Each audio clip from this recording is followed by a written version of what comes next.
इस बार ना सर्दियों के कपड़े लेकर ही आने पड़ेंगे मुझे। बेटा ये लो पैसे, कुछ खा लेना। नहीं नहीं दीदी, पैसे नहीं चाहिए मुझे, कुछ खाने को दे दो, बहुत तेज भूख लग रही है। अरे भाई इससे भी तो खाना ही आएगा ना, खरीद कर खा लेना। नहीं दीदी, मुझे खाना ही चाहिए, मुझे खाना दे दो, पैसा नहीं चाहिए मुझे।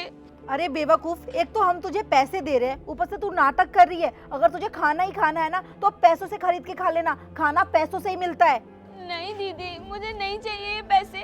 आपको क्या लगता है ये पैसे लेकर मैं कहीं खाना लेने जाऊंगी तो कोई खाना दे देगा? मुझे लगता है प्रिया इसे ना बहुत तेज भूख लगी है। तुम एक काम करो, गाड़ी में जो खाना रखा हुआ है ना वो लेकर आ जाओ, इसे खिला देते हैं। ठीक है दी, मैं अभी लेके आती हूँ। ये लो दी खाना। ये लो खाना। कहते हैं ना प्रिया, दाने दाने पर लिखा होता है खाने वाले का नाम। लेकिन दीदी देखो ये कैसे कर रही है।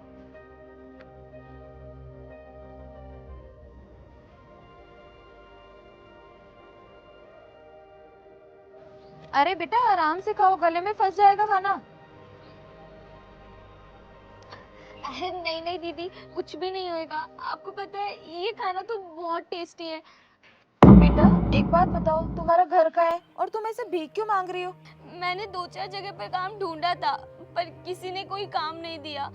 1-2 जगह मिला था काम मुझे, लेकिन वहाँ के जो साहब थे ना उनका व्यवहार अच्छा नहीं था। वो बहुत गंदा गंदा बोलते थे और गंदे निगाहों से भी देखते थे, तो मैं ना वहाँ से भाग कर आ गई। अब ना बस तब से भीख मांग रही हूँ। अब तो कोई भीख भी आसानी से नहीं देता है, कुछ भी सुनाकर चले जाते हैं लोग। 4 दिन हो गए दीदी, कुछ नहीं मिला था खाने के लिए, आज आपने दिया है बस। वैसे मैं सच बताऊं ना तो तुम्हारी हालत देखकर मुझे लगता नहीं है कि तुम किसी गरीब फैमिली से हो। तुम ना मुझे अच्छी खासी फैमिली से लग रही हो। एक बात बताओ, कहाँ है तुम्हारे घर वाले, कहाँ है तुम्हारा परिवार? परिवार? हाँ दीदी, परिवार तो मेरा भी था। मैं जब 3 साल की थी ना तब मेरे मम्मा पापा मुझे छोड़कर चले गए। एक बड़े भैया हैं मेरे, मैं और भैया साथ में ही रहते थे। वो मुझसे बहुत प्यार भी करते थे, मेरी सारी ख्वाहिशें पूरी करते थे।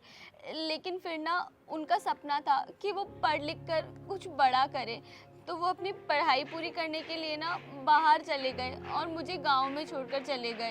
तुम ना बिल्कुल भी चिंता मत करो और रोना बंद करो। मैं तुम्हारी परेशानी समझ सकती हूँ, लेकिन तुम मुझे एक बात बताओ, अगर मैं तुम्हें कुछ काम दूँ तो तुम काम करोगी? मेरी ना एक 4 साल की बेटी है, अगर तुम चाहो तो उसे ट्यूशन पढ़ा सकती हो। ठीक है दीदी, अब आप लोग इतना बोल रहे हो ना तो मैं ये काम कर लूँगी। वैसे भी ना मैं 12वीं क्लास तक पढ़ी हुई हूँ और मैं 3-4 साल के बच्चों को तो आराम से पढ़ा लूँगी। और अगर काम करने के बाद आप लोग मुझे पैसे दोगे तो मुझे भी अच्छा लगेगा। मैं आप लोगों के ऊपर बोझ बनकर भी नहीं रहूँगी।